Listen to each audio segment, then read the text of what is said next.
Un peu comme le marin qui, s'approchant de la terre, sait s'orienter avec les lumières des phares, celui qui veut prendre soin de l'autre qui souffre doit disposer de quelques balises.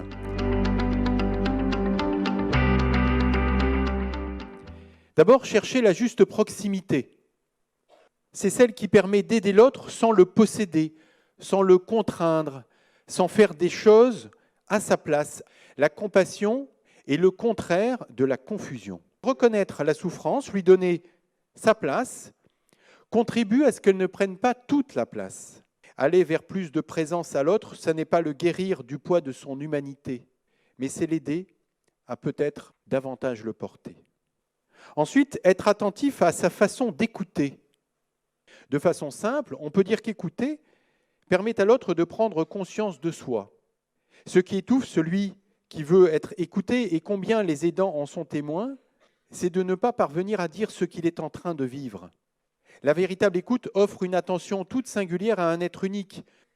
Cette personne aura eu cette capacité d'être présente. Ce que demande une personne en souffrance, ce n'est pas d'être analysée, d'être autopsiée, mais d'être accueillie et de faire l'expérience d'une hospitalité. C'est pourquoi la perfection de l'écoute est donc d'être imparfaite, munie du seul savoir de ne pas savoir à l'avance. Troisième balise, accepter nos limites.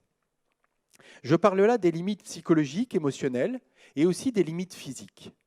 Il est nécessaire pour celui qui prend soin de reconnaître ses émotions, ses sentiments sans les juger, sans se juger. Et accepter ses limites, c'est aussi repérer quand je ne suis plus le mieux placé pour aider. Cette présence n'est pas toute puissance. Et enfin, reconnaître ses solidités. Parfois, c'est autrui qui nous indique qu'on lui a été utile ou bienfaisant, et pas toujours comme on le pensait d'ailleurs.